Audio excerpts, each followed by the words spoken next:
来，各位晚安呐、今天我们要讲一个天天喊消灭中共的人呢，被美国判了30年，连川普都懒得特赦他。更重要的是啊，马建那个被他拉下马的那个人说，他根本就是国安单位的白手套，反共9年吸金10亿美金呐、他其实一辈子卖的就是一种东西，叫你的恐惧。今天是2026年7月8号，这里是万事通事务所。反共是门好生意呀、那这个基本上有多少人走反共这条生意呢？我们就把它当做经济学来看一看。但是郭文贵了不起，郭文贵一搞了几十亿美金呐、那你们这些后生小辈没有办法搞到像郭文贵这么多钱的话，你通通去洗洗睡了。人家这样才叫成大功、立大业啊！我们等一下会讲到郭文贵、马建、喜碧、Levitt 盘古大关。各位同学准备好了吗？我们开始喽！盘古楼头龙首昂，金蝉脱壳渡重洋。爆料深深惊海外，筹钱滚滚入丝囊。两朝通气同一刻，万众书成梦一场。30载铁窗账算尽，反共招牌谁在扛？来，我先跟各位说，我坦白讲，我必须要说，我之前一直不是很注意郭文贵，我没有像郭正亮一样，我不知道怎么搞的，郭正亮超恨郭文贵的。他妈，我跟他讲，我最近要做郭文贵，他还特别在直播里面讲。我的意思，对我来讲，我从一开始就不太相信郭文贵，因为他的起手式有很多奇怪的地方，而且我以前如果要上节目要讲郭文贵，我都说这个我不讲。妈根本没办法证明，他就是这样神神鬼鬼，搞得跟邪教，搞得跟这个吸金老鼠会一样，没有什么差别，我不讲。但因为这一次为什么要做，是因为郭文贵，我发现你仔细一算啊，他光是搞这一套神神鬼鬼的东西，弄了几十亿美金不算，撑了30年。而且最重要的是，他第一桶金还是妈从台湾这边弄来的、欸。你看这就是一个很好笑的事情嘛。我们先从结局开始讲。你看我后面图啊，就是他自己的活动，叫做郭 Media。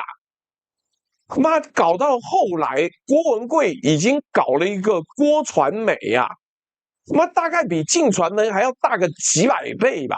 所以妈郭正亮自己要检讨，你怎么也没搞一个郭传媒，然后你让这个郭文贵在那边弄哦，好，总之呢是很妙的一个状况。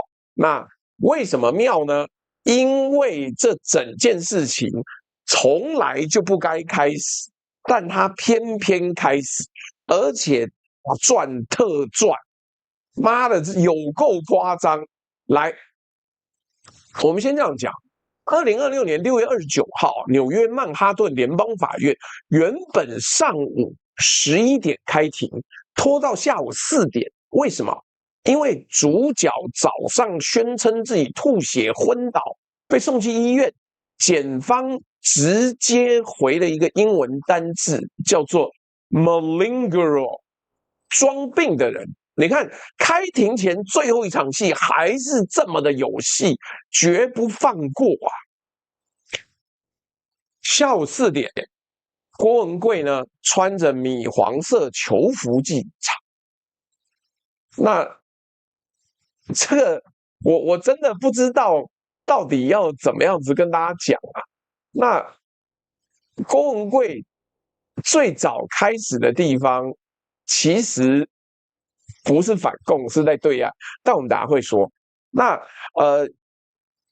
法官托雷斯先驳回了辩方所有的程序问题、程序主张，然后让受害者上台。一个华裔投资人当场起诉说郭文贵这场骗局毁了他的人生跟他的家庭。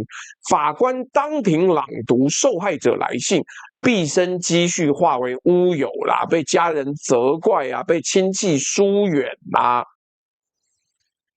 轮到郭文贵自己发言他没有道歉他一个字都没有，他从头还是演到尾，演了一整套啊。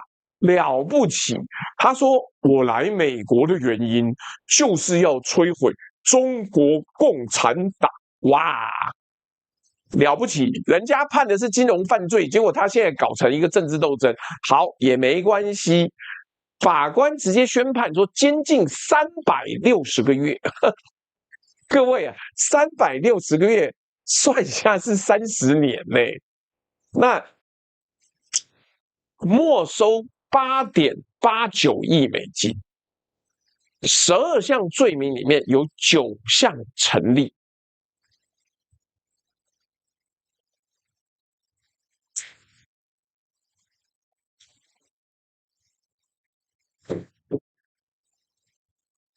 来，我跟你讲，在听直播一直觉得哇靠，他反共，他超正义的。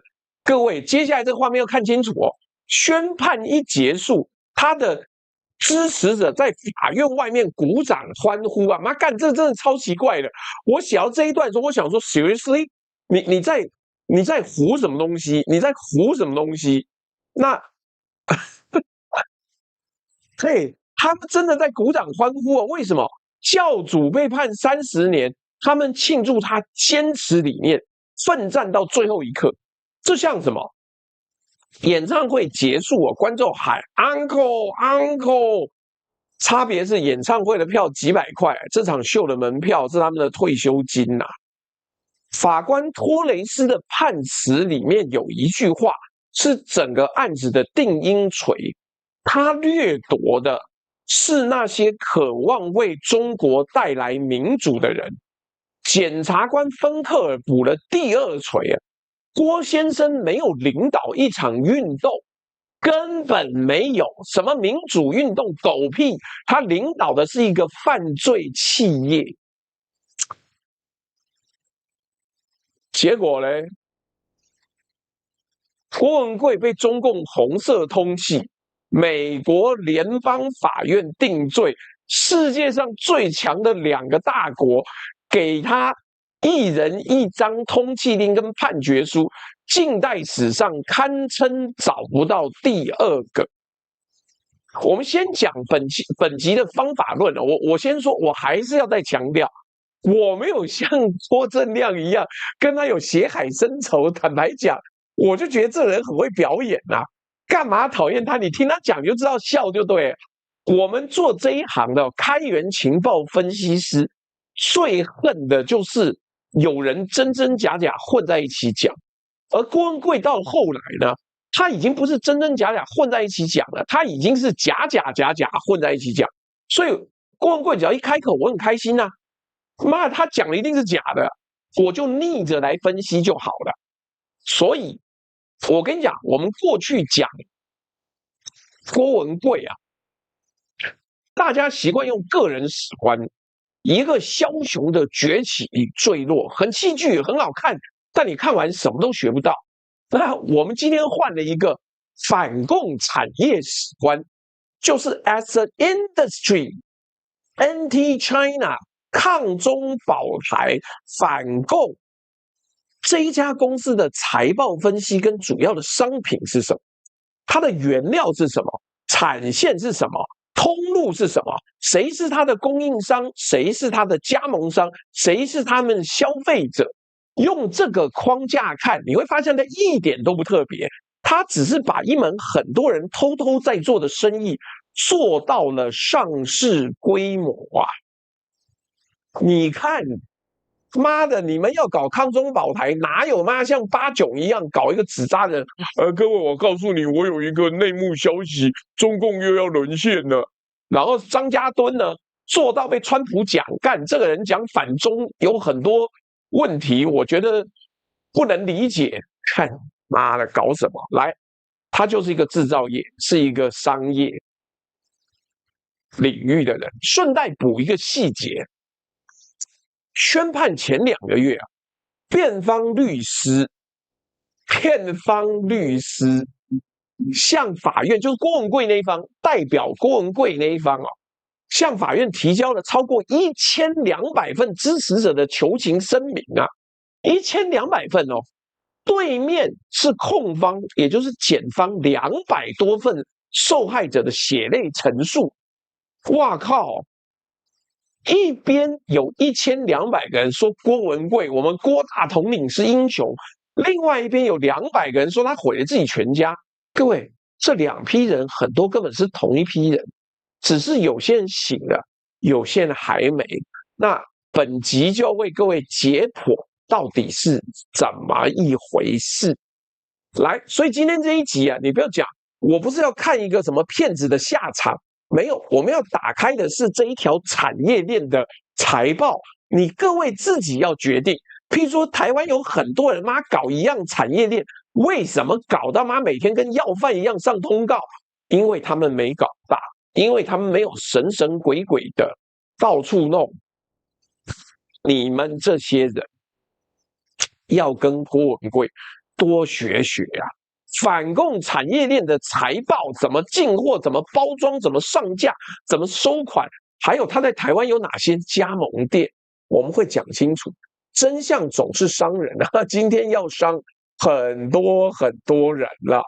那你看背后这些车，游艇啊、Bugatti 啊、Lamborghini 啊，然后 Rolls-Royce 啊，全部都是我们的郭大统领弄来的，开心吧？来，但是我们要开第一章了。一切故事都有起点，一切的故事都有起点。镜头倒带30年啊！我们回到起点，这个起点他妈又跟台湾有关。干，这个郭文贵真的是跟台湾人很好啊。来，郭文贵呢是山东莒县农村出身，郭老七嘛，郭老七家里排行老七啊，初中毕业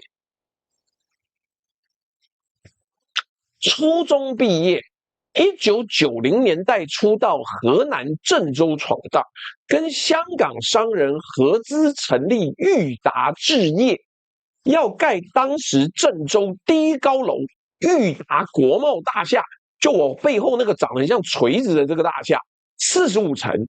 一个初中毕业的年轻人哪来的钱盖中原第一高楼啊？了不起！结果他妈又跟台湾有关，是不是跟国民党有关？我不敢讲，我先讲完，你自己分析。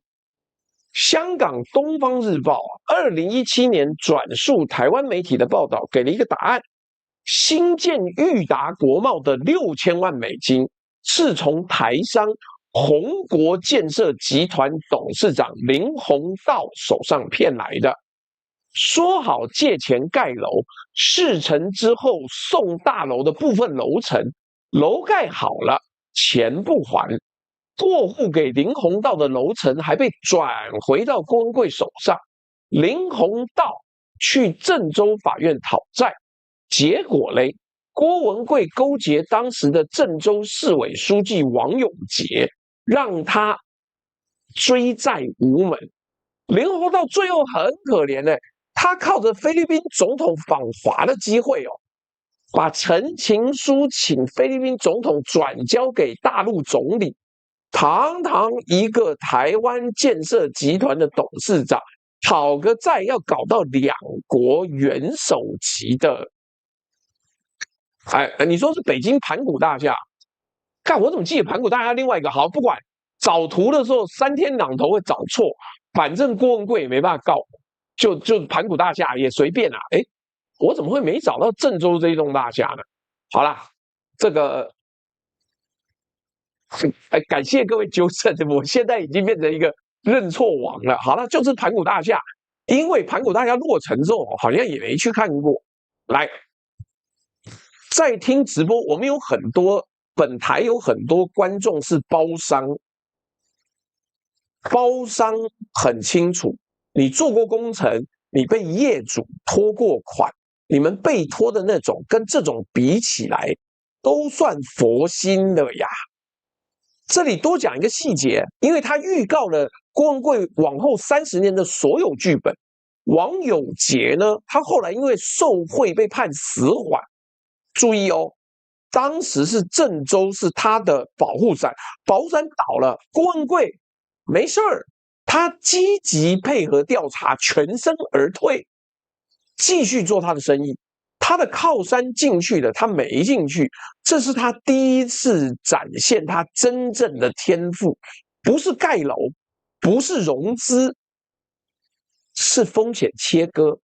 靠山还能用的时候呢，炸到最后一滴；靠山要倒的时候呢，马上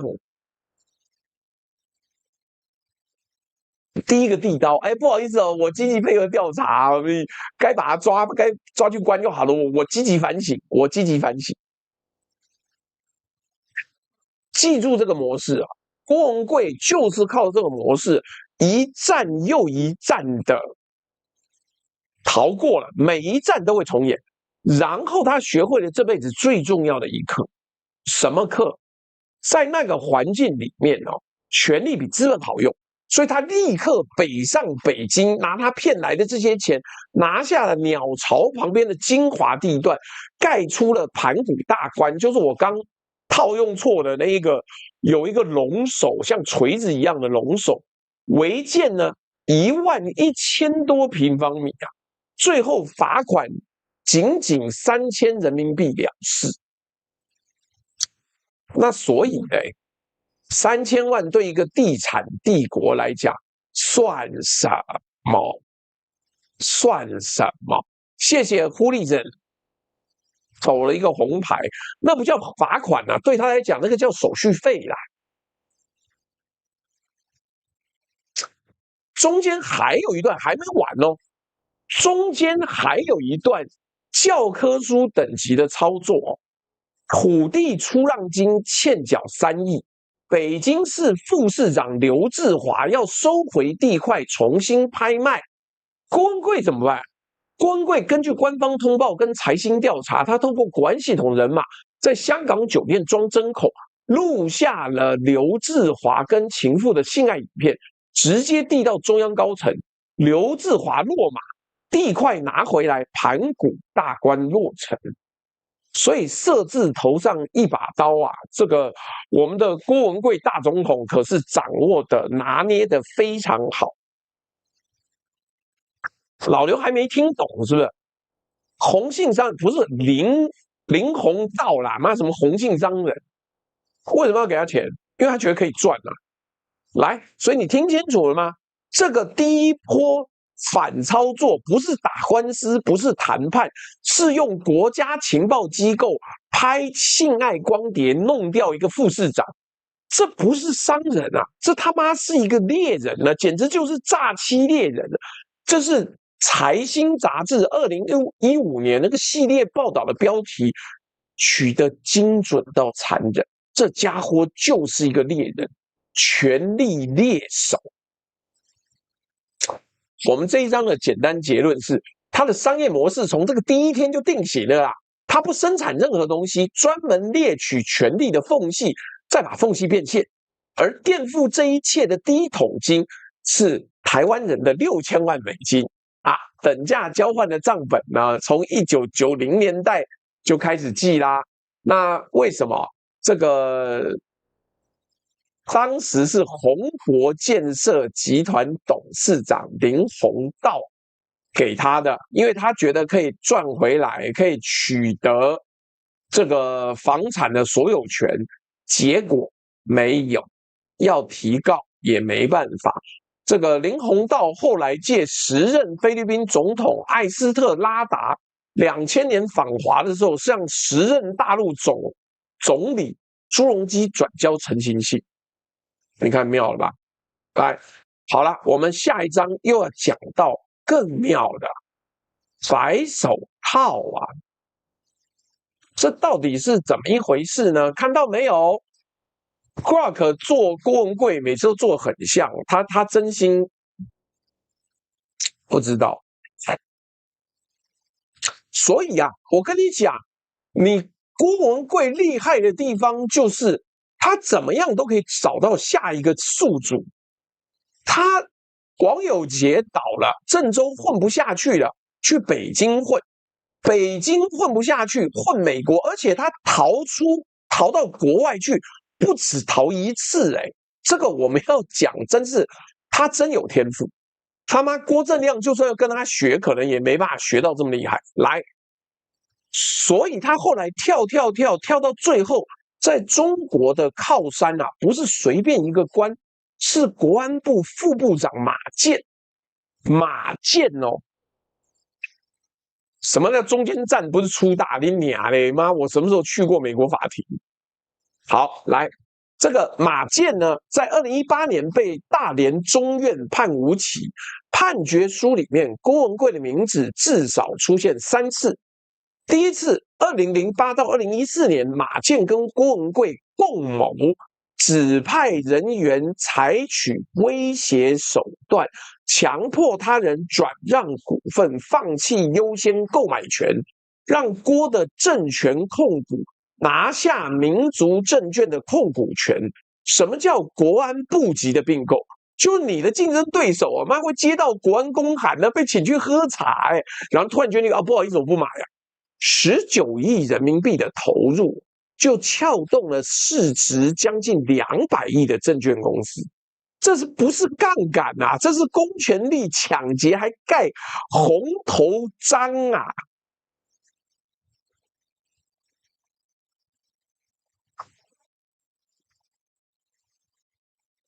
代价呢？判决书写得清清楚楚，郭文贵向马建输送约1.09亿人民币的利益，香港太古城2套房，现金、古玩、字画、高档西装、皮鞋，连马建在纽约念大学的女儿租房子，全家出国旅游，都是郭买单。你看这个采购清单，从房产到皮鞋，服务多周到。这不是行贿哦，这是包养一个副部长。有人举报吗？有。郭文贵的前朋友曲龙，2011年实名举报这场收购，结果嘞，你知道啊？你要举报人家，你要先撒泡尿，照镜子啊，看看你自己行不行啊？结果发生什么事情？曲龙实名举报之后，曲龙被抓，判了15年。举报的人坐牢，被举报人继续开董事会，就这么荒谬，而且真的很厉害呀！那看到没有？这个人是谁呢？我图做完我就忘记了，所以请各位见谅啊。那我要说的事情啊，其实是最劲爆的部分来了啊！马建落马之后的公诉视频里面，就是认罪视频里面说，郭文贵曾经为国安部17局工作，做出过重大贡献。盘古大观呢，就是国安部的联络活动场所。谢义军，谢谢你的抖内。兽族张飞说，只有腐败的中国才会滋生这种人，民主国家绝无可能产生一个郭文贵。别忘了郭文贵后来是去美国混呢，而且你说民主国家绝无可能产生，干我人在台湾呢，我看过很多这种人呢。好，不要这样讲啊。那好了，在听直播的各位，就像那个兽族张飞一样，你可能就要跳到下一个结论说，中共说能信吗？对，你怀疑完全正确。那我们先帮你讲啊，这是一个人马建在羁押状态下录的公诉，跟电视认罪是同一个模式，你自己判断可信度，我不判断啊。但我要请你注意一件有趣的事情，这份公诉描绘的行为模式，用权力的恐惧来换钱，跟8年后美国联邦法院用证据拼出来的行为模式一模一样。国家换了，地点换了，客户换了，手艺没变。对啦，郭文贵其实在美国吃得更开啦，那但是他在美国不甘像一般人骗钱呐。来，郭文贵这一套恐惧机器的贩卖术有多好用？我再给你看另外一个案例。2012年呢，天津华泰案，河南商人谢建生举报郭文贵合同诈骗，公安部都批示了，案子办到一半，焦作市公安局收到国家安全部来函，说涉案的赵云安呢是国家特勤人员，责令撤案。一纸国安公函，刑事案件直接侦发。各位，你很清楚嘛？你开单申诉要跑3个月，人家一封函就让公安部批示的案子消失，这就是郭文贵真正的产品力啊！你说这些看过他的 demo 的人，还不会叫郭文贵我大哥吗？还有一个时间差，这是整个案子里面最讽刺的一点。曲龙是2011年3月31日被抓，民族证券控股权的受让手续是4月1号办的，举报人进看守所的隔天呢，股权就过户完成，24小时而已。这个行程排得比高铁还准，你就知道抓人跟过户啊是同一张派车单呐。好啦，糟了！2014年靠山要垮啦，曲龙案翻案，李有互咬，马建2015年初被双规，看双规就他妈要完蛋了。郭文贵赶快出逃。顺带一提，郭文贵已经不是他第一次跑路了。2012年，他就因为另一个案子第3次逃往海外过。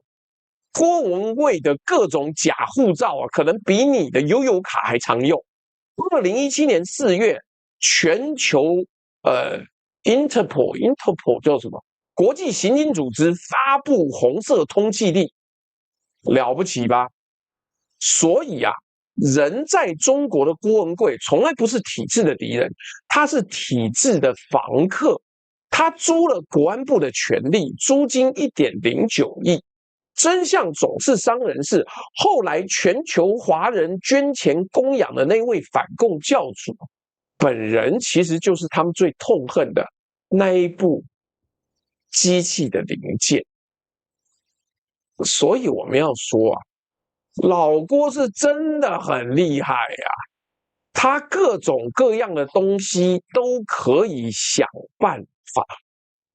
那而且他的投资都是本小利多啊，不然你应该这样讲啊。我们持平而论，这个郭文贵就像从太上老君的炼丹炉里面跳出来之后，美国这么单纯，一堆人那么笨，以郭文贵的战斗力，可能就骗过他们啊。那所以咯，就没关系，我们继续往下走。来，从八卦到建国啊，了不起，你知道？了不起。我们把镜头拉到美国，2017年呢，爆料革命开张了，也就是郭文贵一个华丽转身，从他妈的这个建筑诈骗案、国安部的白手套，华丽转身，起手式是什么？我跟你讲，你回去看。我先说，我早些年就是一直觉得他都瞎胡乱，所以其实我没追这么认真。要不是为了做这一题，我才不去管他妈之前瞎鸡巴讲什么东西。来，他的起手式就郭文贵在美国华丽转身变成爆料王的第一个起手式，不是政策文件，不是财务证券，是3色星。谁跟谁睡过？哪个高官有私生子？什么双修丑闻，一路讲到连台湾的林志玲都被他毫无根据的扯进去，说他跟肖建华有染，一个台湾艺人莫名其妙变成他小说里的配角，你发现了吗？他的爆料有一个共同规格，又香又辣，而且永远无法查证。更重要的是，他早期的爆料都是可以上娱乐版的。那为什么有人信？我讲白一点，因为他的身份是真的，他真的进过盘古会，真的包养过国防部副部长，真的见过权力最丑恶、最肮脏的那个地方，内容可以瞎掰，也就是他用我在场 ，I've been there, I've done that， 从 been there 在那边待过到 done that， 那个中间没有办法连结啊。那于是他用他的在场感、参与感，替他写出来的小说完成了背书。我记得在他的爆料笔下，什么冰冰也不中了多少次，哪一个女明星没中？只是后来这个郭大总统因为要成为中国联邦还是叫中华联邦的这个大总统，所以就不干这一套了，不干这一套了。那这是郭文贵爆料革命的核心技术，用真的身份替假故事做保，7分假3分真。海航后来是真的爆了，于是大家就说：“哎呀，你爆了海航，这个撑不下去是真的，所以一定有私生子。”这个东西就是妈真假都在一起，非常麻烦。而且呢，更麻烦的是，老共呢还在免费帮他打广告。澳洲战略政策研究所分析推特封掉了一批中共水军账号，攻击量第1名的目标不是香港抗争者，是郭文贵啊！各位，你仔细想想，一个假反共者需要动用国家级水军围剿吗？这个问题我开放式留在这里，因为你会想到的答案两边都通。而郭文贵最厉害的就是你两边都通之下，两边都对他的生意有利啊，这才是高手。这个连载还有一个配套设计，叫占有经济，他把观众跟他的信仰者组织成层级分明的体系。喜马拉雅农场各地有农场主往下发展下线。话术是什么？请各位捐款支持爆料革命，未来申请美国政治庇护会有优势。哇靠！你看厉不厉害了？他把美国的政治庇护呢说成会员积分，而且喜马拉雅农场的功能不只收钱。2021年呢 ，Graphica 那一份研究网中之蚁蚂蚁的蚁分析很清楚，蚂蚁帮呢。同时是一个协同攻击网络，专门对批评郭的异议人士发动实体抗议跟网络围剿，收钱的手跟打人的手是同一只啊！有没有想象一下？你以为蔡阿嘎成立一个阿嘎帮是跟谁学的？你以为各个邪教教派里面都有核心分子要去反抗者是跟谁学的？人家郭文贵是真是妈祖师爷，好不好？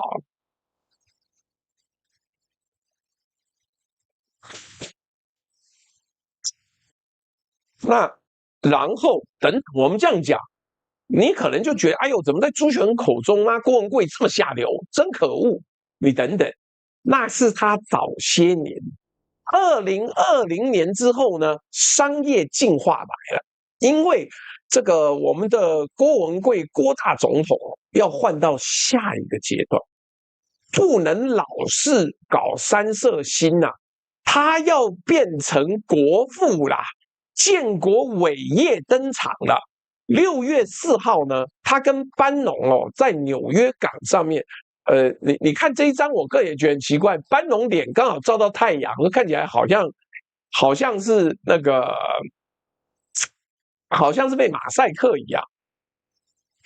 来，2020年6月4号，他跟 Steve Bannon 班农在纽约港的船上面宣布成立了新中国联邦，有国旗，有宣言。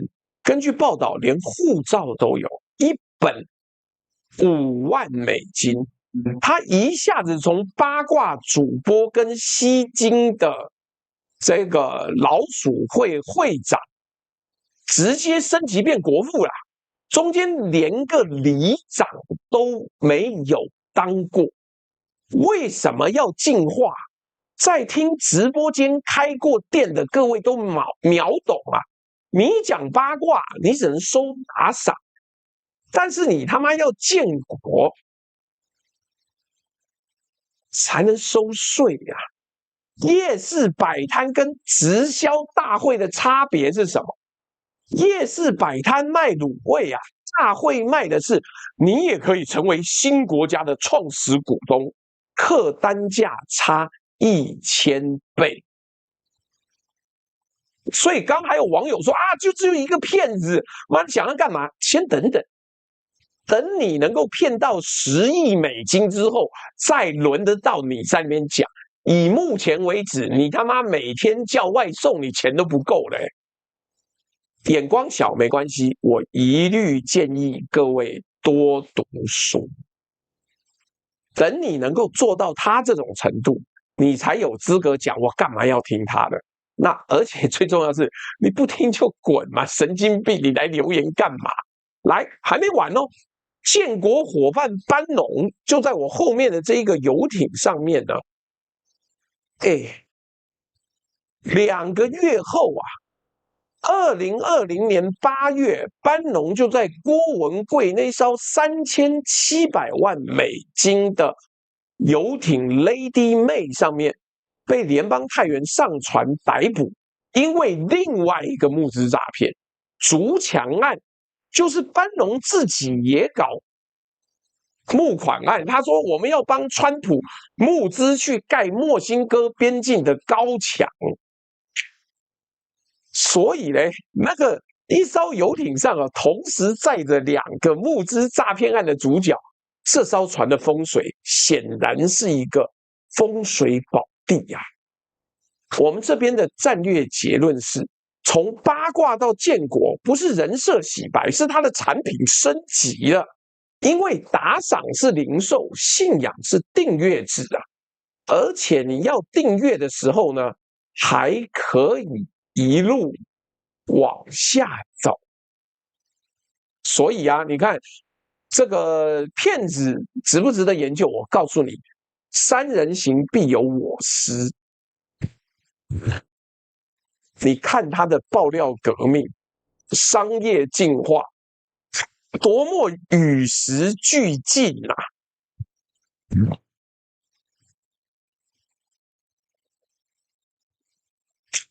！L Chuck 说不止10亿，那10亿只是诈骗小蚂蚁，还有 MBS 那个什么阿布达比搞了30亿美金，但因为那个没有人追究啊，妈 MBS 那么有钱，他也不会管你啊，而且他最重要，他那个钱花到最后自己炒作亏光了，就不是嘛。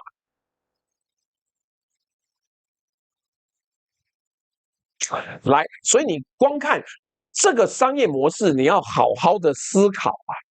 他整个华丽转身之后，就告诉你靠爆料革命赚不久，就跟那个明知正教授一样啊，你他妈爆料爆到现在是怎么样？张家墩也一样啊，中国崩溃论到现在是崩了没？所以他一路演进走到建国了。那你说这个厉不厉害？我个人觉得是真他妈厉害啊！那还没完，很抱歉啊，打赏是零售，信仰是订阅制，等价交换的代价是什么？你的客单价是升级啦，但是刑期也跟着同步升级的啊。来，接下来要讲10亿信仰税了，人设升级完成之后，接下来就是收费啊。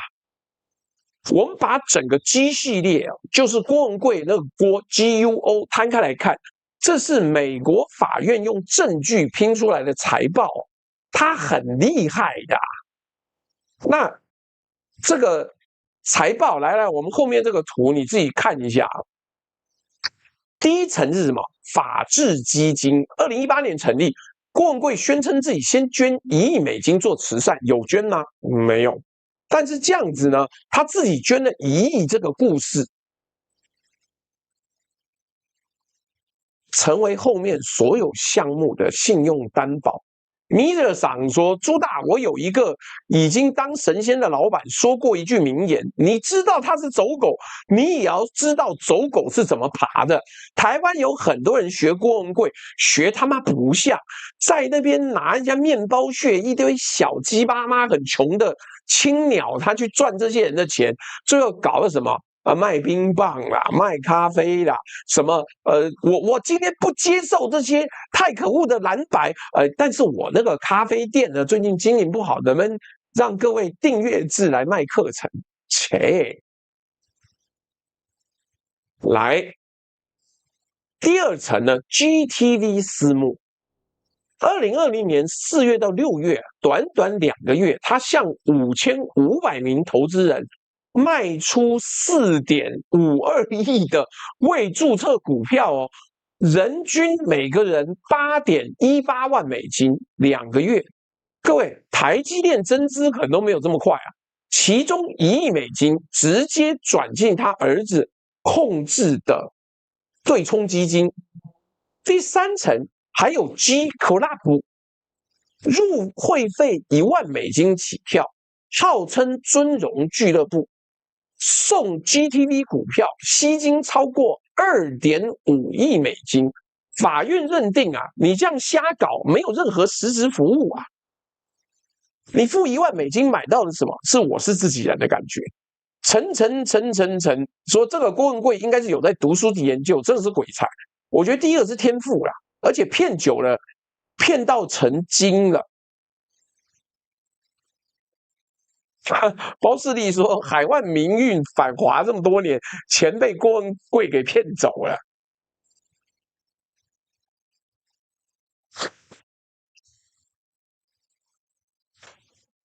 第四层压轴的洗币，号称区块链原生加密货币，有20%黄金储备担保，前执行长出庭作证哦。干郭文贵真的与时俱进，有加密货币，有区块链，他也出来搞，反正他就跟着配合，因为搞诈骗的嘛，就是要配合时代的演变。来，洗币呢？前执行长出庭作证，没有区块链，没有黄金，它的价格是用 Excel 内部试算表上面捏出来的数字。骗了2.62亿美金，买的是 Excel 的格子。在听直播，你可能买过老鼠会保健品，你们至少还拿到一罐胶囊嘞。干洗币连胶囊都没有，而台湾哦，干你不要以为台湾没中郭文贵啊，台湾也中郭文贵啊。2020年，郭文贵亲口规定，投资 GTV。必须透过农场 ，GTV 不跟个人交易。你不要说我骗你，没有，我他妈不收你个人的钱。台湾的通路啊，叫做宝岛农场，这个线我们后面再来谈。这个结构它就是一个庞氏骗局，但是郭文贵真的很会表演，他表演到让你充满了希望，然后充满了机会，心甘情愿的，看，心甘情愿的参与，而且参与了还帮你辩护哦。干郭文贵的东西，你随便复制1/10来台湾，你他妈就赚到倒地不起。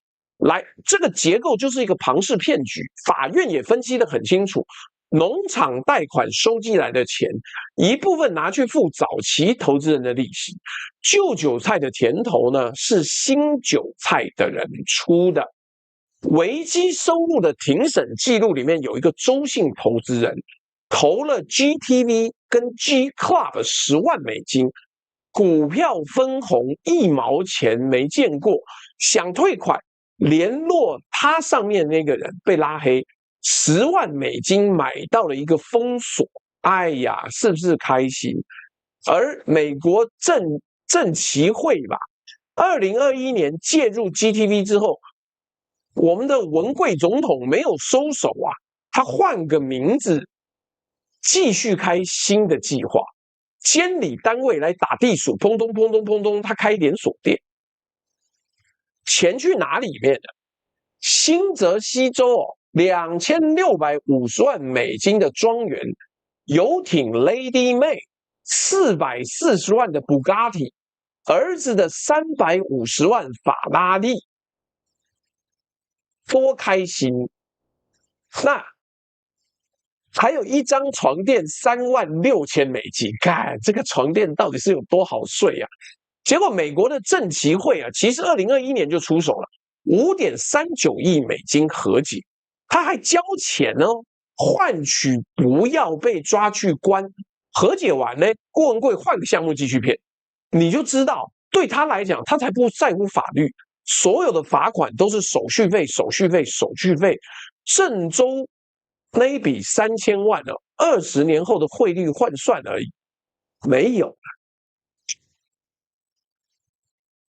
这里我送各位一条本集的防身公式：只要有人跟你保证跟着我绝对不会亏，你的钱就已经开始亏了。郭文贵在直播里就这样保证的，一字不差啦。陈振廷说他不是说他有掌握马英九的性爱光碟啊，有怎么不拿出来？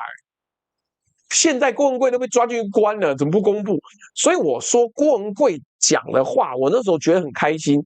妈的，文贵只要一开口，你就知道干假的，我根本不需要查证的。他会帮这一条讯息呢背书说那是我唬烂的。这一章我们也做一个战略结论了：恐惧是史上最好的担保品，不用还本，不用付利息，违约的时候债务人还替你辩护啊。等价交换在这里完成了他最残忍的示范，信仰免费哦，变现10亿起跳。来，接下来要进到一个很妙的地方了。看我的头刚好遮住了这个妹子，来，画面上的这个妹子呢，我们做2个分析。我说过，郭文贵最擅长的投资，除了权力之外，这2个人是非常好的范例。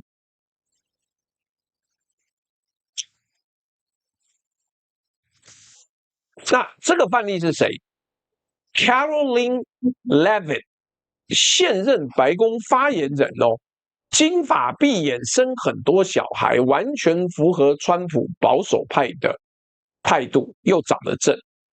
根据 Mother Jones 一个独立媒体平台的调查报道， Caroline Leavitt 还没有进白宫之前，在保守派媒体上面发表过好几篇赞扬郭文贵的评论文章，而这些文章呢，是由郭的关系人准备付费，而且没有揭露，白宫没有证实这件事情。我们照规矩标示清楚，跟你讲，你知道就好。那你说这投资准不准？干很准啊！你看他的选股精不精？哎，这个 MSST 旺33说，所有谈郭文贵的网路都一再重复他的往事，只有学恒功课做足了，给他骗局分析。我跟你讲，因为我强调就是本台不走一般人的路线，干你叫我讲他的历史，我怎么讲得过别人？但我可以告诉你，他这个产业链是怎么做的，他钱怎么赚的，他的投资眼光有多精准。所以，我们这一台不能说什么最厉害，历史分析最厉害，不是我的专长，不是这个，我的专长是从里面抽丝剥茧，告诉你以经济学的角度，这他妈怎么弄的？就是白宫发言人呐、你看郭文贵的选股精不精啊？他认真要炒股的时候，应该也很厉害。他不去买大牌啊，大牌太贵，有戒心，有查证能力，他最多弄到一个班农就已经上天了。但班农也是蛇鼠一窝，班农也在搞集资，郭文贵跟他一起来。大牌太贵，有戒心，有查证能力，他专挑这种职涯最早期、最年轻、最需要曝光的菜鸟下手，这简直就是风投啊！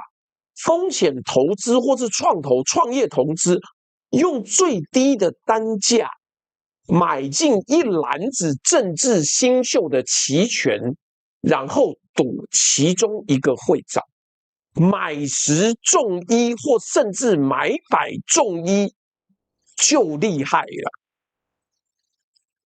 然后他真的涨了 ，Caroline Levitt 真的变成白宫发言人呐、也就是你投资之后，你的股权到期涨了100倍呀、但是不好意思，命不好，郭文贵这一位投资人呢，在布鲁克林大都会拘留中心穿着囚服，在那边看电视上说：“哦，我投资的人呢，当白宫发言人的，但是我被关在这里。”白宫的声明呢，冷到-40度吧。法律顾问办公室没有收到他的任何接触，也没有任何行动。这笔投资呢，完美到期，而且飙涨超过100倍，但是没有人能够行使那个股票的权利。你的小技巧再漂亮，也挡不住郭文贵一路透支，一路透支，透到身份已经弄到不值钱了。第二个，严立梦啊，这个我一讲名字，可能有人不记得。看他图就这么小，怪我咯。啊，严立梦记不记得？2020年4月，郭文贵跟班农体系想了办法把他从香港接到美国，包装成一个敢言的吹哨病毒学家。他的报告呢，没有经过 peer review， 没有经过同侪审查，直上了福斯新闻的黄金时段啊。然后呢，科学界逐条打假，推特封了他的号，公信力原地爆炸。2021年呢，跟郭文贵的体系内讧出走。哎，各位，你说郭文贵厉不厉害？干，他真的很厉害。他就是那个 COVID-19 那个冠状病毒吹哨，说是妈武汉有一个病毒研究所搞，就他，我不知道各位记不记得，但就他。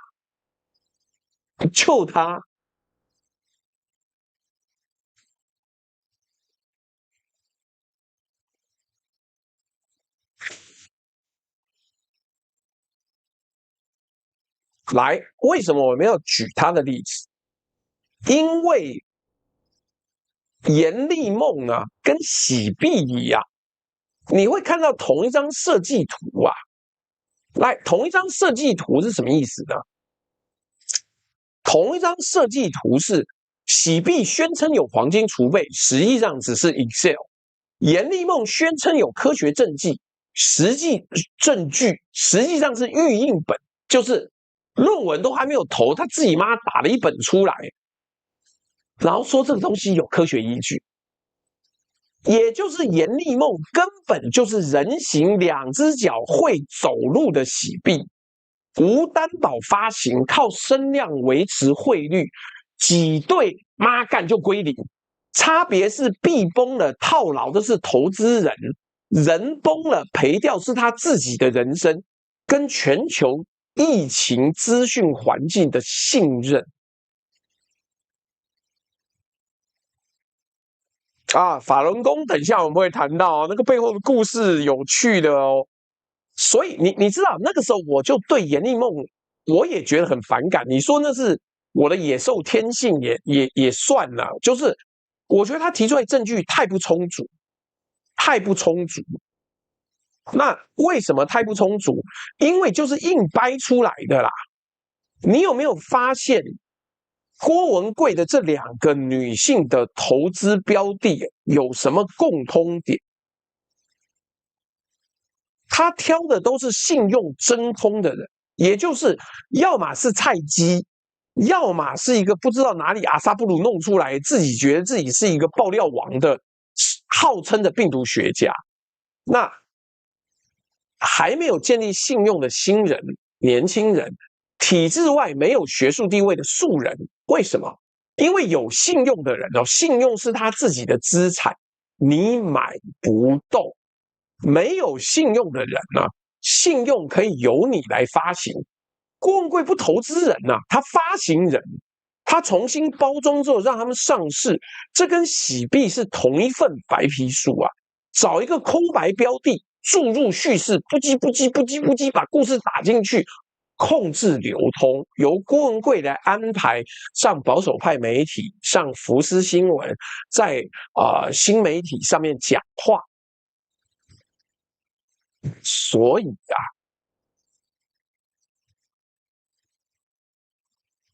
两条生产线放在一起，一条收购现成的信用便宜卖等增值，一条铸造全新的信用，快速造快速套现，买来的那个兑现他自己没收到，造出来的严立梦呢崩盘了，拖累所有人。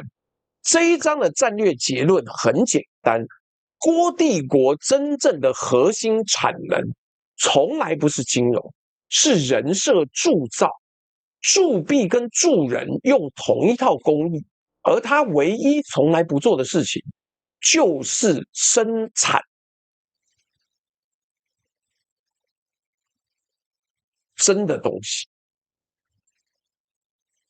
有网友问说，网剧预定是什么时候？要去哪一个网址报名？底下呀。我们有置顶吧？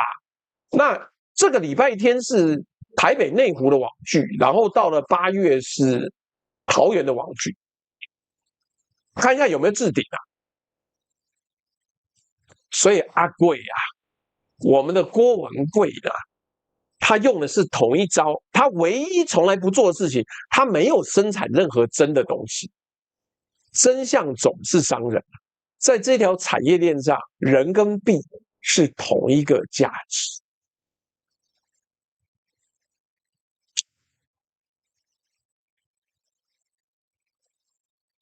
好啦，但我们接下来要讲文贵啊，文贵在法律上面呢有很多新方法。来，我们这个把产业分析完了，你要讲嘛，郭文贵历史我不擅长了，我就跟你分析反共产业链。所以我们后面还会分析有同一产业链上面的人呢，互相抢饭碗，最后分利的。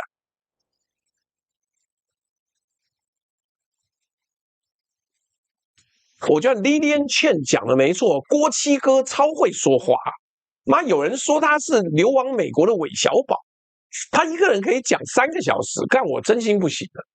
我都要做研究、写稿、查资料、做图，我才能讲3个小时。你们下次去问郭正亮为什么那么讨厌郭文贵，我也觉得很奇怪啊。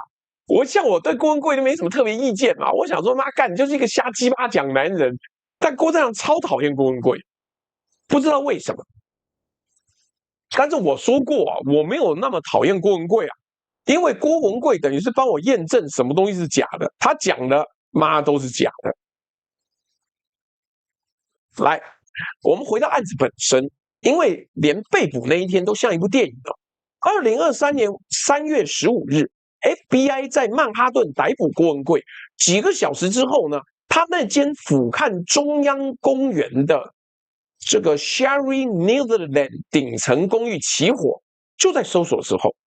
火灾原因呢，各位自己保留想象空间呢，我只负责陈述时间顺序，就这么巧。搜索完之后起火，是不是有设定什么定时装置什么东西的？这个我不要解释。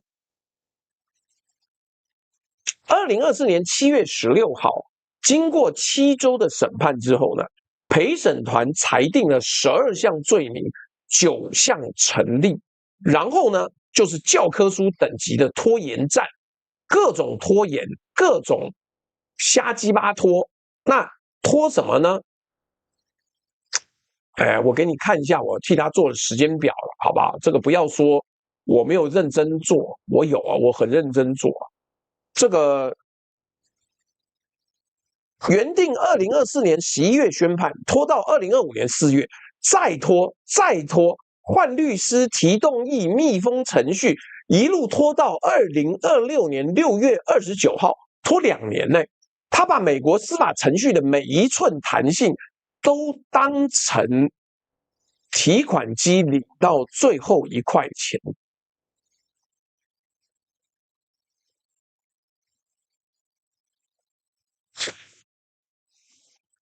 辩方的最后王牌是什么？就是郭文贵的辩护律师，他最后王牌是什么？他说：“庭上啊，这是政治迫害啊！说他1989年之后在中国坐过牢、受过酷刑，身上有疤。说判他重刑只会让中共得利，甚至暗示啊，那些出庭的受害者被他骗的人都是中国国安施压来的。你看这个辩护策略。”都到这一步，一切都是中共的阴谋。商业模式还是同一套，把所有的质疑转化成中共的阴谋。Kimo 麦说，因为郭文贵丢尽了郭家的脸。郭子仪也是郭家人呐、郭台铭也是郭家人，你干嘛那么生气啦？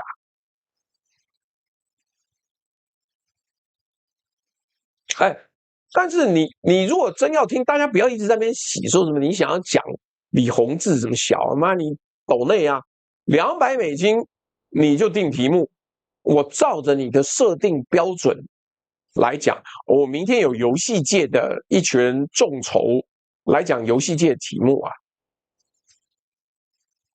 后天对不起，礼拜5。那好，所以呢，接着要讲的事情呢，实在是不好笑，因为真的有人受害。以前你要骗高官，你要骗房地产商啊，这些人本来就是有钱人。但是这一次哦，庭上检方提供了超过200份的受害者书面陈述。出庭的魏晨说，这场骗局毁了他的人生跟他的家庭。信件里写的是同一种故事，毕生积蓄投进去，血本无归，被家人责怪，被亲戚疏远，常年活在焦虑跟羞愧里。这些人不是贪婪的投机客，他们投钱的理由是相信自己在资助一场推翻暴政的运动。他们捐出去的不只是退休金，是他们对于反抗这2个字的全部信任。这一段我们安静的把它放在这里，因为显然检方真的觉得生气了。干，你一边说反共，一边把所有人反共的热心热情全部变现。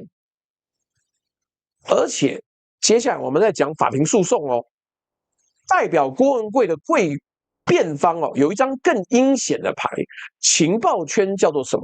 灰函策略 （Grey Mail）。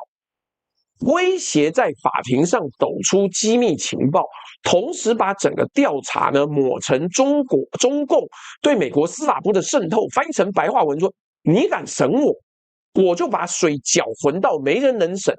法庭怎么回应？法庭的说法就是当庭说的很直接啦。他说：“你呢，郭文贵啊，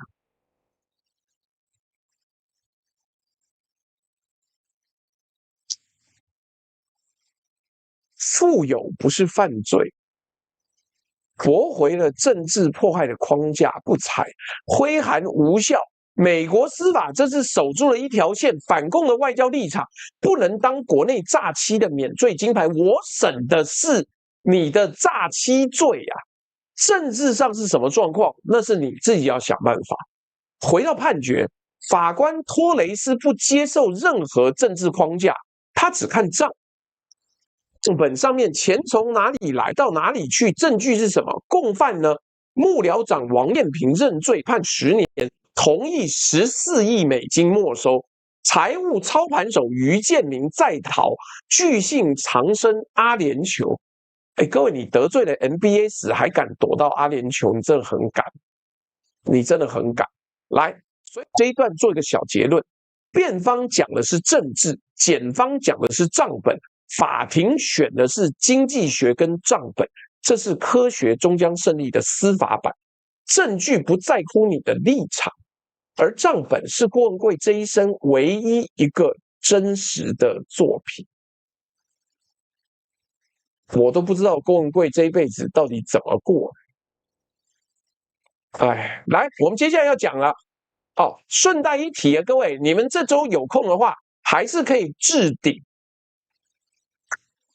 第一个，我们礼拜天有在台北内湖的网剧，你可以去点选报名，现场还可以顺便拿蜂蜜，不用邮寄，也不用摔破。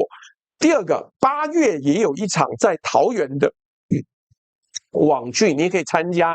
第三个，本台还有在卖我个人很喜欢的书《简商》，还有这个我们为什么要读书，为什么要工作这本书，各位很值得看。你们都可以买，我们到时候会寄到你家去，保证比那个博客来还要便宜。它可以上诉啦，但是已经判到这么重了，上诉差别其实不大。来，我们把情绪收回来，我们今天处理一个最多人想问的问题：那为什么呢？为什么之前郭文贵跟川普那么好，跟 MAGA 圈那么熟，跟班农那么近？谢谢浩哲的抖内顺便一提，今天的那个抖内目标啊，是如果今天目标达成，我们就从经济学角度来看看台湾可不可以靠佣兵完成抗中保台的神圣使命。最新提醒，9所军校门口的卫哨都要交给保全咯，刺激吧！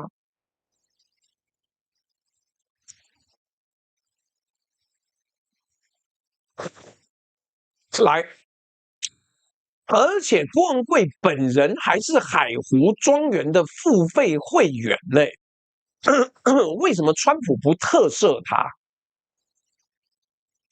答案要从2017年6月开始讲起。那一年呢，中国政府透过赌场大亨史蒂夫·永利，就是 WYNN，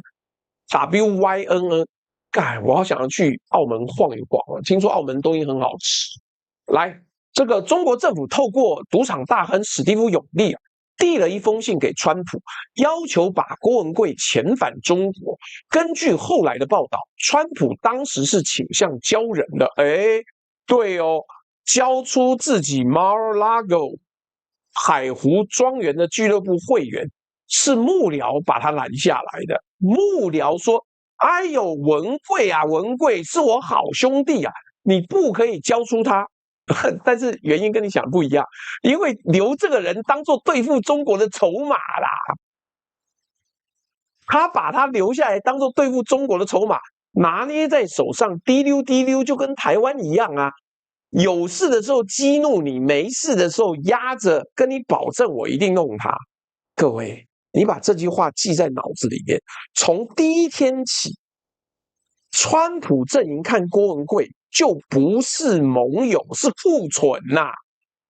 今年差点就把它出货出掉了，2026年把它放进仓库，一放可以放30年，逻辑从头到尾没变，普没有变，变的是郭文贵这个货呢，把自己的库价值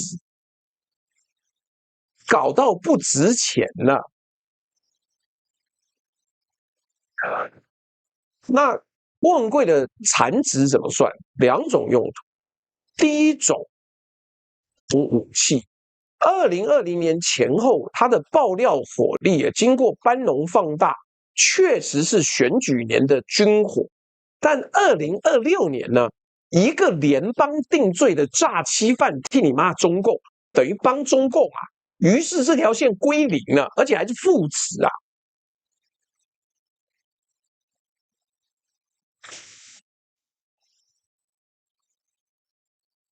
第二种用途哦，才是重点，人质筹码。而这里有一个最冷酷的算计，坐牢的郭文贵比自由的郭文贵更值钱啊！北京要人，外交部发言人在这个联邦判决隔天记者会重申，这个人是我们中国有红色通缉令的人啊，川普根本是零啊！如果特赦他，那筹码就消失，他获得自由嘞。遣返他，筹码就用掉了；关着他呢，筹码永远在手上。仓储费还是联邦监狱出。2017年幕僚说的那一句 political leverage， 2026年用最完美的方式实现。补一句，郭文贵当年的巅峰价值啊，让你知道这个筹码曾经多值钱。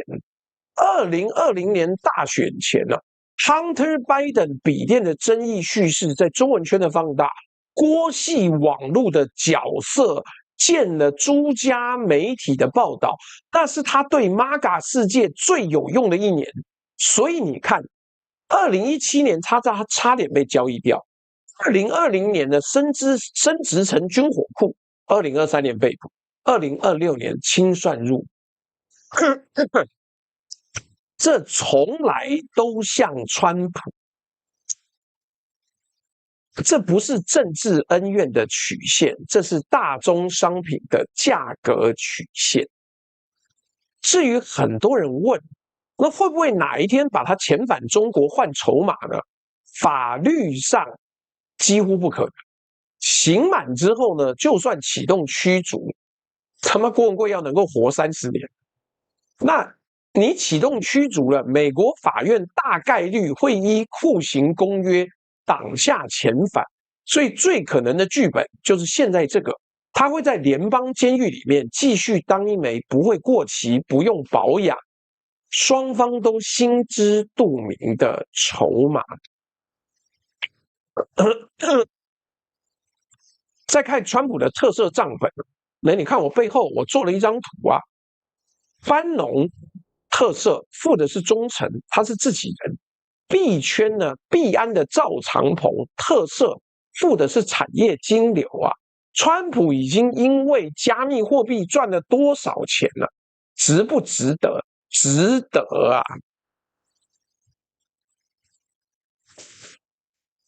！1月6日攻击国会山庄的人特色，付的是基本盘嘛，你挺我川普，我挺你。特色在川普的手上了，从来不是恩典，是交易。你要付得出款项。郭文贵呢，钱被没收了8.89亿啊，他的钱现在已经变成美国政府的钱了。选票呢，1000多名受害者，一大半是华裔社群。特赦他等于得罪受害者。那干嘛呢？干嘛呢？唉，而且在跟习主席谈生意的当下，特赦北京同号红色通缉犯是一次白送的挑衅啊！所以他在3个账本里面全部归零了。而且别忘了，受刑求刑30年的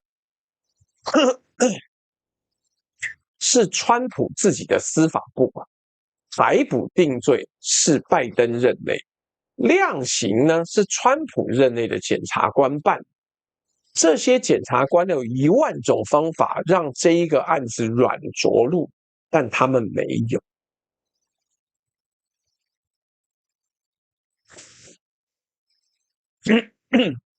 这一章的简单结论一句话：班农被特赦，因为班农是家人；郭文贵进监狱，因为郭文贵是筹码。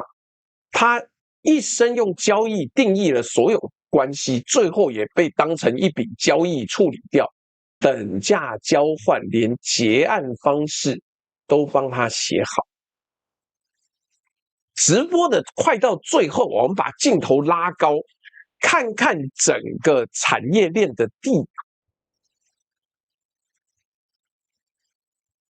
因为郭文贵不是孤立啊，郭文贵是旗舰店。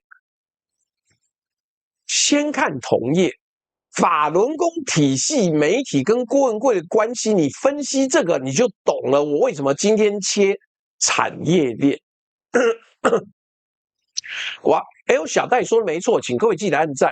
那今天同上已经破千了，但是按赞的人恐怕非常少，请各位记得按赞，好吗？来，法轮功体系媒体跟郭文贵之间的相爱相杀，是一条完整的商业弧线。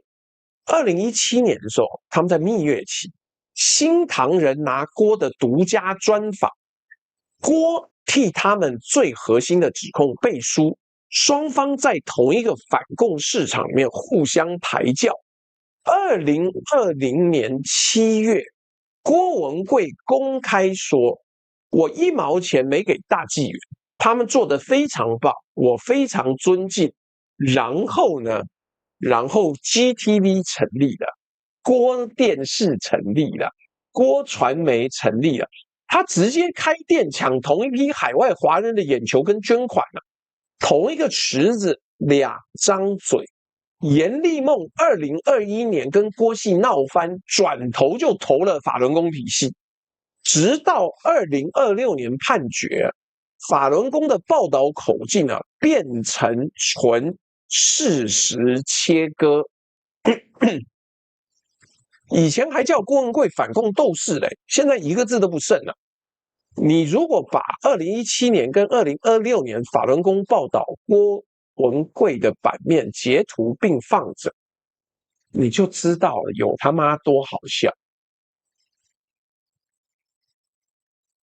有他妈多好笑。原来是觉得他好棒棒，对不对？原来这个说他爆猛料，结果现在就说啊，因为诈骗被判囚30年。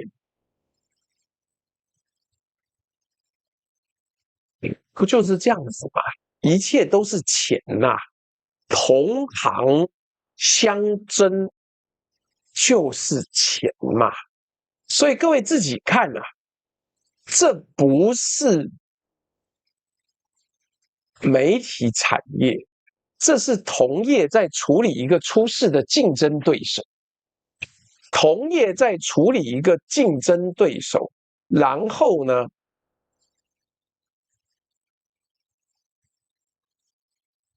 然后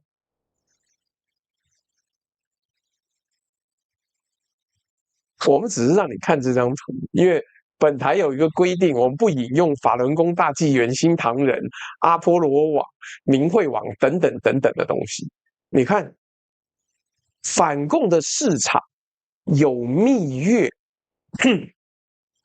有抢客，有挖角，有切割，这是一个成熟产业的全部特征。再看北京的反应，我跟你讲，坦白讲，北京的反应我也不是完全懂，但因为本人不是专家，所以我不懂我就分析，分析之后你自己判断吧。那北京的反应啊，是本案最诡异的一幕。判决之后，新华社零报道，人民日报零报道，央视零报道，环球时报的中英文版零报道，全网只有凤凰网写了一条：郭文贵在庭上不停擦鼻血。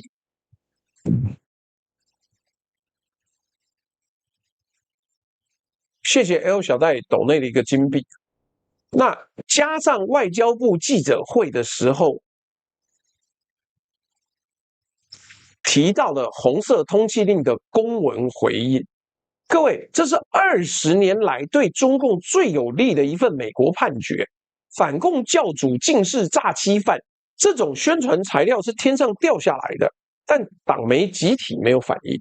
送各位本集第2条防身公式：当党媒对一则自己最有利的新闻集体闭嘴，你就要问，这则新闻里面有什么是他们不敢让你想起来的？是他当年的爆料，还是他当年的身份？这个问号我没有办法回答，因为我没有内线，我不知道答案。也许你知道，也许你懂，但我不懂，我不懂就说不懂。然后呢，台湾更妙了，台湾有3条线汇集在这里。第一个，1990年代，他第一桶金是台商给的6000万美金。第2条呢，是2023年4月，台北西门町有台湾宝岛农场的投资人上街声援郭文贵，说这个诈区呢，诈欺是莫须有，投资纯属个人商业考量，呼吁美国放人。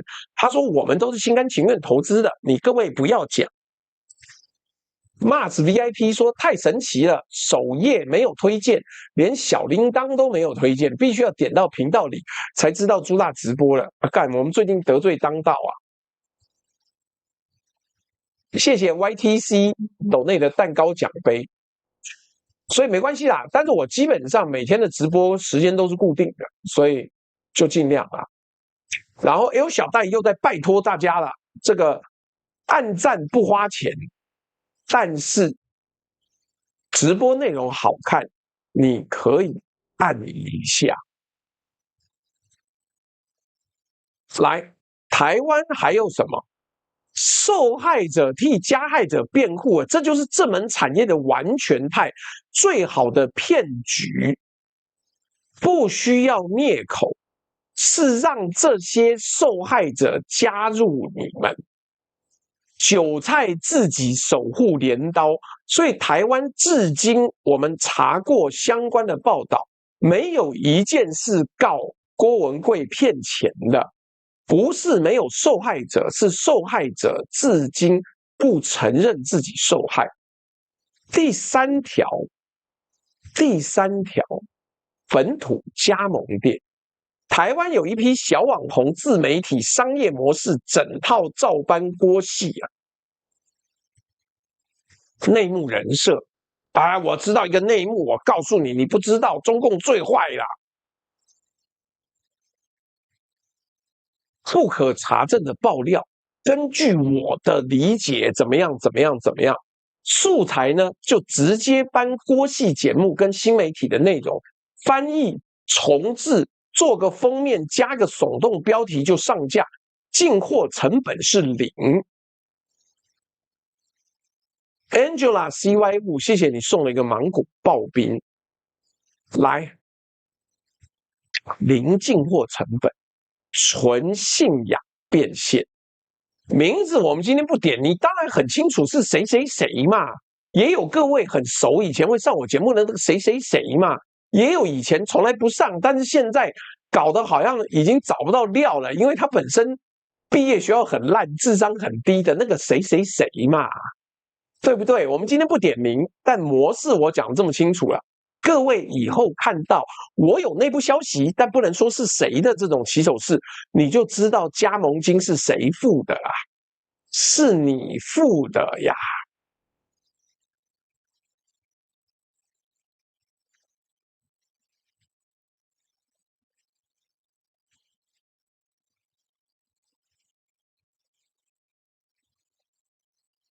是你付的啊！来，新加坡那一次执法的细节呢，值得多讲30年。新加坡很厉害啊，新加坡果然是法治国家。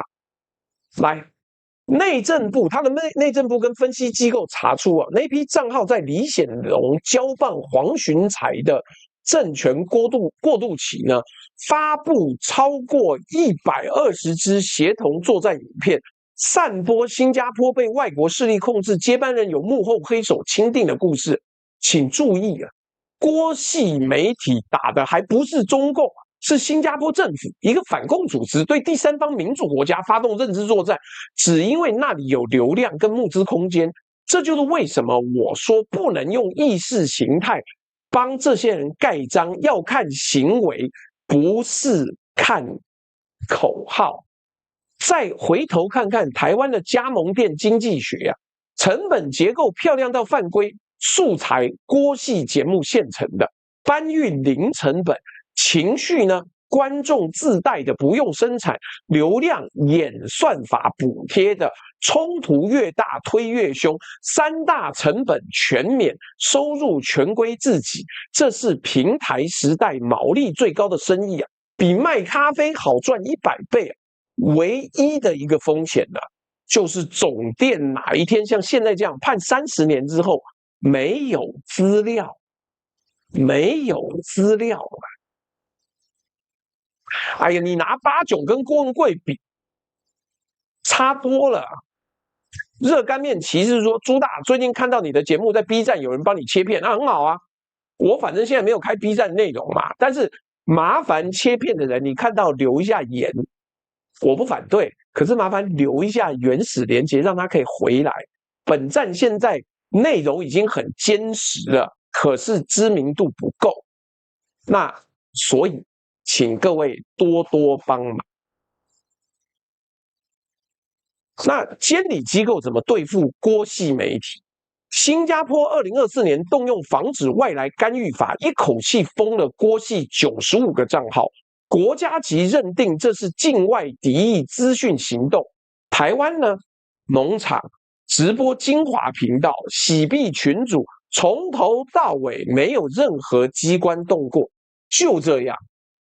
我们这一章做一个简单的结论是：反共产业不需要中共倒台，它只需要你持续相信中共快倒啊！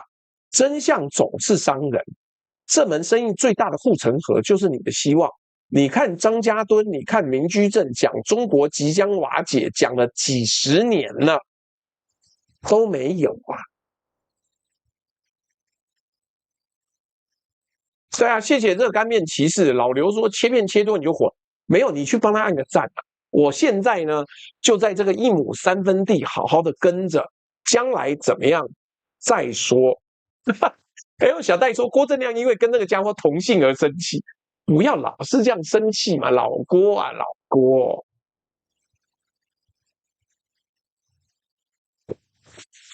所以各位记得按赞了，记得按赞。我们已经到结论章了，我们要做结论了。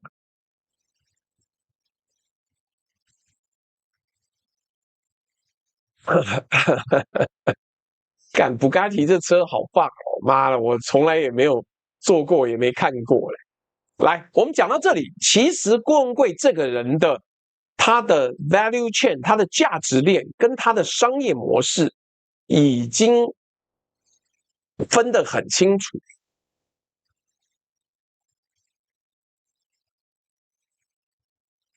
什么东西啊 ？Billy Key 说以前也火啊，我是很久以前在 B 站看到朱大英语主持才知道。我靠，好我都忘了，好不好？不是嘛 ？Mark Golfer 说，你说郭鬼子胡说八道，可是他说的刘彦平、傅政华、孙立军，最后还都给办了，也不知道他是怎么知道。我跟你讲，所以我说的东西呢，郭文贵是真假混合。他知道一个风，然后他把它说成10倍，说成他睡在那张床下听到那个什么冰冰被谁谁谁给睡了。这个东西就是真正的邪教的概念，真假混合。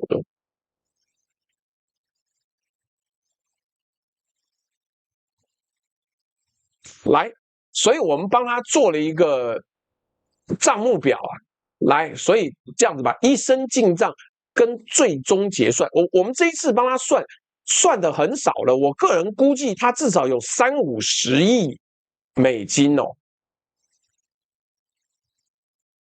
，30-50亿美金。哎，我跟你讲 ，Billy Key， 你讲的东西也对，问题是，他得知的东西之后，他外面都包糖衣。他讲的可能比本来的真相还要夸张，就是一律从睡女明星起跳。还有我记得之前讲欠个税把你搞到八门齐开，我都不知道怎么样，随便。那所以来我们帮他算一下，第一个，郭文贵在中国段进账多少？工商银行骗贷5.88亿人民币，台湾媒体报道的林鸿道6000万美金，19亿人民币撬动了市值将近200亿的民族证券。美国段呢，郭 TV、GTV 4.52亿美金，G Club 2.5亿美金，喜币2.62亿美金，农场贷款1.5亿美金，合计超过10亿美金，横跨30年，2大洲2种语言的韭菜。右边呢是最终清算，那中国呢？政权控股罚金600亿人民币，境内的资产全数查封。他跟美国的证期会和解5.39亿美金，刑事没收8.89亿，账户冻结6.34亿，豪宅、游艇、车队全数充公。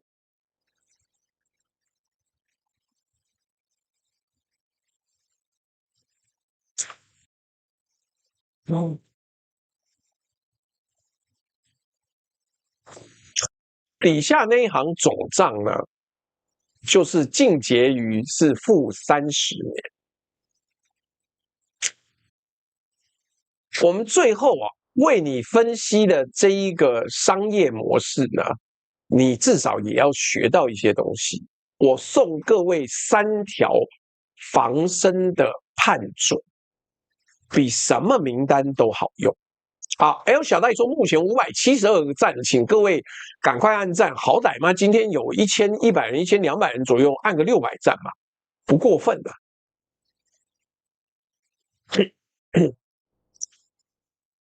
我送你3条防身的判准。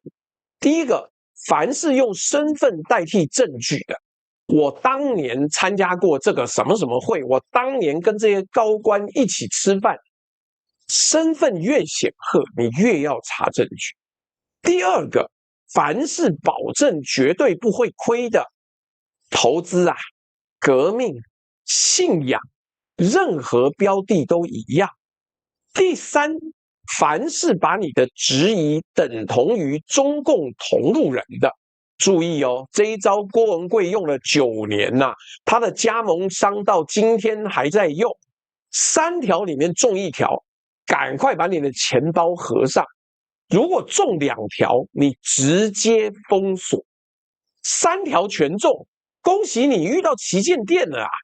你本人能遇到郭文贵的旗舰店，那还了不起啊！不是嘛？东东游记说他成功的诈骗有很大的原因是请到班农，因为所有的诈骗家都可以嗅到对方也是一个诈骗家，大家钱滚钱，利滚利在一起，都是好兄弟啊。那所以嘛，以前他还不是诈骗弄到马建，后来还不是弄到班农，各种各样都是这样。所以啊，你看他一辈子多厉害，郭文贵一辈子逃过河南的债主、北京的政敌、中南海的通缉令，3次出逃，3次翻身，唯一没逃过的是妈这一辈子运算的账本。你看，科学终将胜利在司法上面的样貌，就是复式笔记啦，每一笔进账都有一个对应的科目在等你。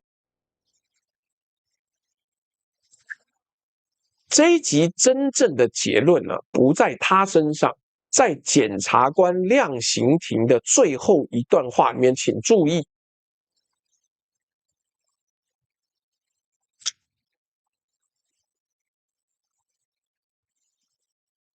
检察官，也就是控方的检察官说，郭文贵的行为摧毁了人们对反共的信任。未来如果有人在号召反抗中共，有意追求自由的人，也许会问：这是不是又一场骗局？在听直播的各位，你要清楚这一句话的重量。北京花了20年，砸了不知道多少维稳跟大外宣的预算。顺带一提，那如果还有多预算，请汇到这个账户，本人都没拿到。结果他们现在天上掉下来一个千金难换的战果，让反抗2个字，郭文贵成功的让反抗2个字变得可疑。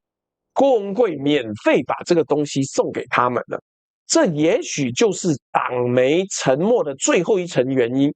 有的礼物收的时候要小声点，不要太得意。所以呀，反共是不是一门好生意？是，曾经是，但是郭文贵把它做到顶天了。郭文贵把它做到顶天了，顶天到什么程度？他用10亿美金以上的规模验证过了，但是等价交换从来不骗人。这一门生意的原料是信任，而信任是不可再生资源。一个人被骗了一次，他以后会永远不相信这一群人。郭文贵一个人把整个反共的矿挖光了。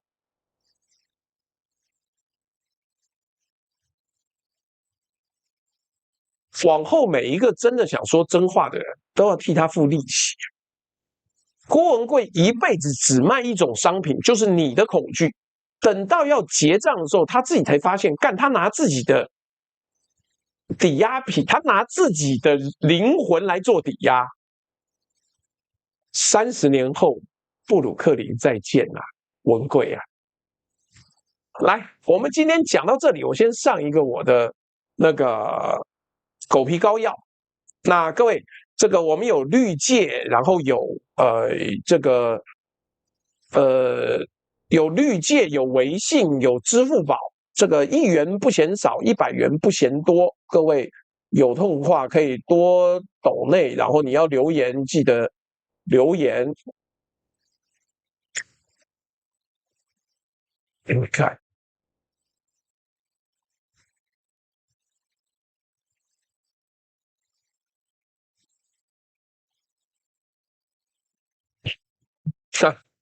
那个严端会说朱大中文太标准，很像 AI。没有啦，你们有些东西说的不对啦。说郭文贵攻击拜登的儿子，在那个 GTV 放他的那个色情影片，没有啦，因为他放了那个色情影片，他也会被封啊。这个 RW 力在绿界上面抖内说谢谢朱大，然后严端会说祝周日去风雨网剧的大家开开心心，周4晚上周6台风来袭，祈祷重宅跟朱大能够平安度过，天佑台湾。我打算尽量不出门嘞，不知道能不能撑过这一段。那这个天佑台湾，希望台风快闪，灾情能降到最低。我要回家，回处得触电啊，以马内利。好，那绿界的抖完了。阿群，谢谢你的抖内。李强说这个抖了几次留不了言，看一下货币算，我也没收到。Honey 贝尔说朱大什么时候找亮哥一起直播？暑假吧，或者暑假之后吧。来，我先念一下抖内哦，对不起，我刚忘了。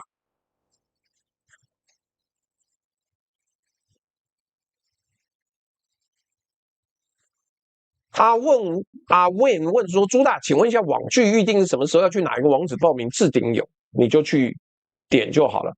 威尼斯说朱大为你担心，最近都说一些当局不喜欢的实话，相较郭文贵法轮功才恐怖，妥妥飞鸿产业链。哎，我最近讲的已经很克制了，好不好？我最近讲的已经没有怎么样子让当局不喜欢了。TLTW 说，目前老美手上累积可以激怒中共的筹码有郭骗子日本小小多山的岛，老美不知道还能存多少筹码。OWTS9999说自己家的兵不够，而去找佣兵代打，这故事很有趣。抖一个，好，我眼角余光看到了 TL 应该补足了。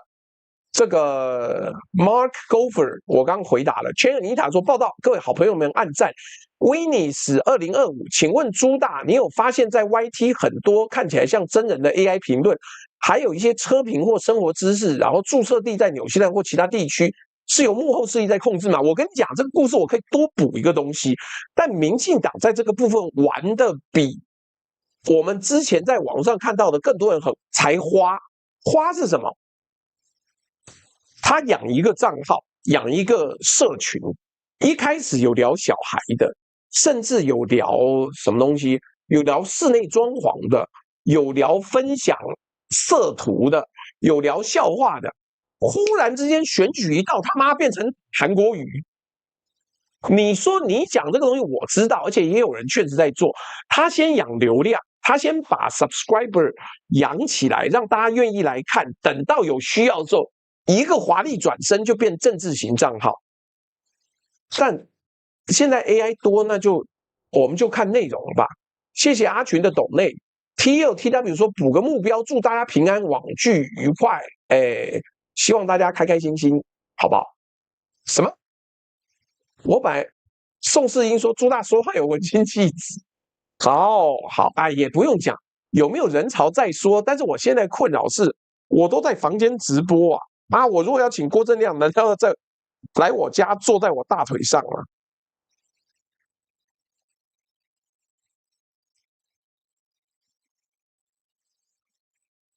什么？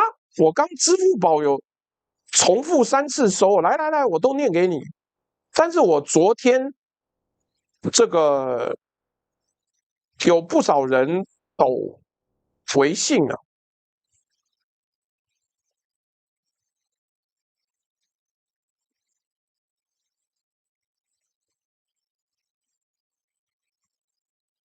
有网友抖了一个26，他说什么龙说他希望以后年年都能够科普77，可以啊，我每年可以找一个新角度嘛。然后这个网友说什么白说朱大这一集说的不错，我觉得最近大家好像来说的不错人变多了，但我流量没有很明显增加，是怎么样？大家的人都变好了吗 ？B 叉 B， 谢谢你的抖内。这个，然后什么方说朱大这一集讲的很好，有学习到了。然后什么平说77这一集讲的好。然后这个 I 什么 I 说纪念77，纪念吉新闻。然后热干面骑士说感谢初大整理资料不容易，热干面骑士支持。这个 Billy Q 还是这布里啊？他说辛苦了，请朱大喝茶。好，来看支付宝啊，支付宝昨天就很多人了。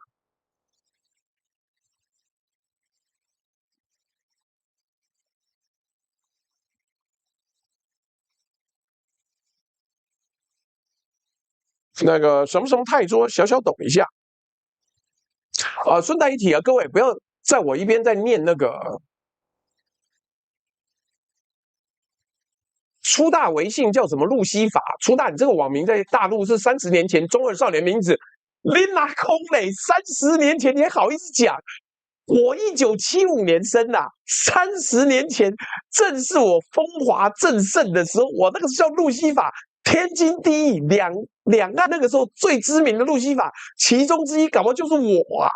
你他妈你是等了20年，你才说我过气，但是我的问题是我30年前就是搞这个的啊！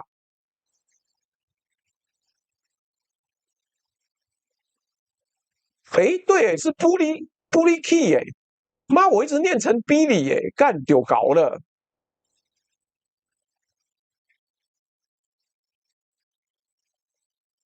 我就是那个中二少年干30年前就是我啊！你把开始这个潮流的人当成30年后跟潮流的人，这个他妈的太讽刺啦！各位，来，这个阿土伯说给你封了很多次，第2次抖内，这其实也不是。我跟你讲，你不是老是拿一些很鸡巴的东西洗版。这个什么什么学说，两边网友傻子发言真的多。哎，随便啊，抖内我都好，是吧？哎，奇幻修饰会，我当年只有参与讨论，我不是主导者啊！不要说我人家那个夺人之美，没有。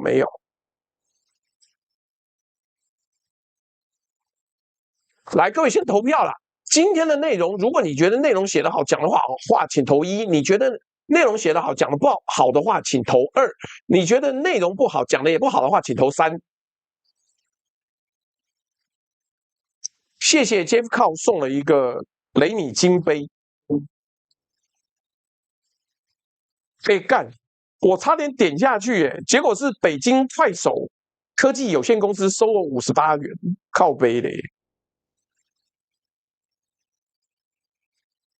EEOOCOO 说老朱快26年前拿光剑留长发酷得很。富士山上的邱小姐，你来太晚了，你当时啥也没听到啊。什么什么荣，谢谢你的抖内。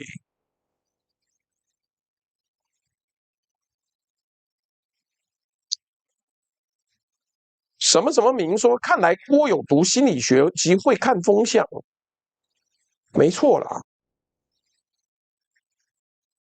什么什么超，谢谢你的抖内，没留言。还有抖888的，这个什么什么勇说，祝福朱大再创辉煌，一定要少喝酒，远离女人。我最近都没有喝酒了，我基本上现在连门也不出了。我每天出门呢，就是去拖蜂蜜、寄妈快递，干搞什么？我他妈现在简直比释永信还要做的事还要少。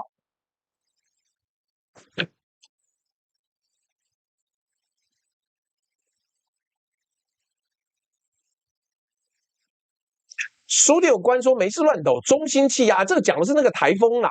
中心气压895毫巴，水汽红外云图，白话代表水量很大。西北台路径没有山脉削弱，可以看一下对岸沿海地区已经在动员了。北台湾的峡管效应，细子向盆地内还会被放大。高压电塔的爱子跟塔身都有可能被暴击，大家小心。这是巴威台风。这个 Clear 路说，我之前在微信抖88+68到路西法，还以为抖错人了啊！不是啊，这个名字我他妈几十年、30年没有换了，但是结果就是这个样子。方丈做的可不少，所以我刚刚讲到一半，发现自己举错例子，希望大家原谅，我绝没有像那个方丈一样那么厉害。对了，古斯达说郭文贵应该要算天分，这种人不用读书就很牛。他如果在那个乱世之中，可能成为洪秀全呢。绿界，绿界我刚看的时候没有，好，我最后再看一下。我刚看到是严端会啊。来，我来看啊，演员抖内刚没念到。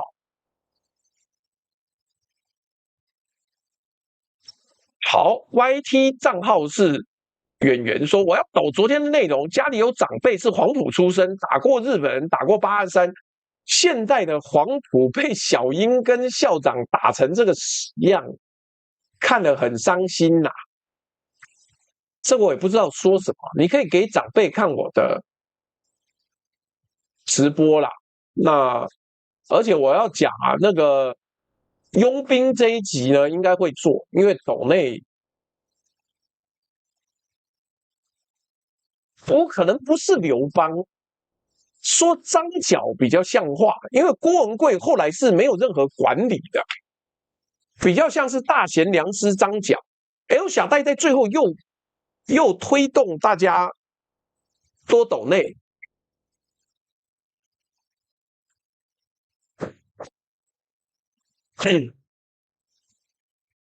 什么？说我现在头发少多了？干，我现在变平头你要我怎么办？妈，难道再养出一头长发来吗？什么叫中二病被北监收回了？没有，干我在北监妈，我连剃光头我都不行，好不好？在北监剃光头违法，你知道，违反管理规定啊。好了，不用再多说了。好啦，今天就跟大家一样，我就开开心心过生活。然后我们今天就这个好好的跟大家聊天，然后就这样子啊。我等一下要去做后续，然后要打我的电动。网友说我迟到，原因是什么？因为我好不容易下载了《命运双龙》啊，干我前半年多穷，一个游戏买不起Steam 上面一个1000块游戏买不起，都要等打折，到300块还要再等它打对折。我终于好不容易可以买一个1500块游戏，我超开心的。所以我等一下要玩一下，好吧？要玩一下，就是这样子的。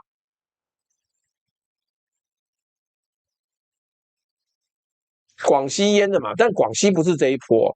好了，各位，谢谢大家，拜拜拜拜拜拜。明天是什么？